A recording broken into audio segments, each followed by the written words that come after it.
Assalamualaikum warahmatullahi wabarakatuh. Selamat malam dan shalom. Pertama-tama perkenalkan, nama saya Yati Maria Lalaem, Prodi Teknik Budidaya Perikanan, NIT 2303111, Kampus Politeknik Kelautan dan Perikanan Sorong. Di sini video kali ini saya akan menjelaskan tentang ekosistem air tawar.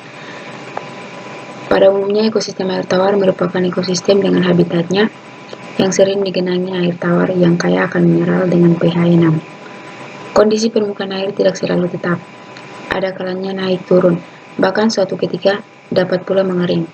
Habitat air tawar menempati daerah yang relatif lebih kecil pada permukaan bumi dibandingkan dengan habitat laut dan daratan.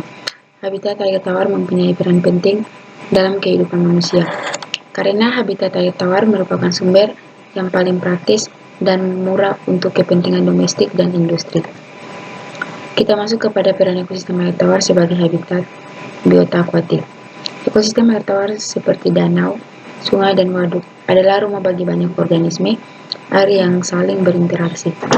Meskipun perairan darat hanya merupakan bagian kecil dari total air yang ada di bumi, ekosistem ini sangat berpengaruh pada kebutuhan vital kehidupan manusia seperti irigasi, pasokan air untuk akukultur, pemenuhan air untuk kebutuhan rumah tangga, pembangkitan listrik tenaga air, wisata, dan habitat satwa liar. Seiring bertambahnya populasi manusia, tuntutan terhadap kebutuhan ekosistem ini semakin meningkat. Bumi kita yang terdiri sebagian besar dari lingkungan akuatik mempunyai pengaruh sangat besar terhadap lingkungan daratan, terutama yang berbatasan langsung. Di samping itu, lingkungan akuatik diketahui pula mempunyai peran penting dalam siklus materi kimia. Kehidupan dan pola-pola kehidupan yang ada di dalam pun berbeda sangat mendasar dengan keunikan tersendiri dibanding dengan lingkungan daratan. Oleh karena alasan mendasar, itulah kita harus mencoba memenuhi dan memahami lingkungan akuatik dan organisme yang ada di dalamnya, yaitu ekosistem akuatik.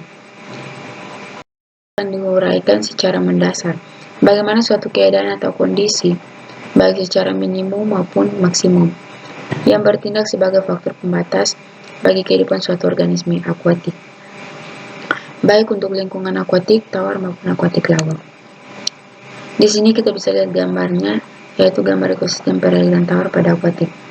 Di sini merupakan susunannya, yaitu daerah-daerah bentik hingga mendapatkan ikan dan air payau, serta tumbuhan-tumbuhan yang berkembang pada perairan air tawar akuatik. Di sini kita masuk juga kepada peran ekosistem air tawar sebagai tempat budidaya. Di sini tempat budidaya ekosistem air tawar yaitu biota akuatik. Di sini ekosistem ini di perairan tawar juga sangat mendukung kegiatan budidaya, di mana ekosistem yang baik akan memberi kesempatan hidup yang baik bagi biota budidaya seperti ekosistem danau, sungai, dan waduk. Peran ekosistem air tawar sebagai tempat budidaya, karena ekosistem air tawar menjadi aspek yang penting dalam kegiatan akuakultur, di mana air merupakan media hidup ikan maupun organisme akuatik lainnya yang dibudidayakan. Dalam dunia budidaya, kualitas air didefinisikan sebagai kesesuaian air untuk kelangsungan hidup dan pertumbuhan organisme air. Pengelolaan kualitas air kolam dimaksudkan untuk meningkatkan dan mempertahankan kualitas air agar layak bagi kehidupan organisme yang dibudidayakan. Demikianlah presentasi singkat yang saya bawakan mengenai ekosistem budidaya air tawar. Mungkin ada kesalahan, mohon dimaafkan. Demikianlah presentasi saya malam ini. Assalamualaikum warahmatullahi wabarakatuh. Sekian dan terima kasih.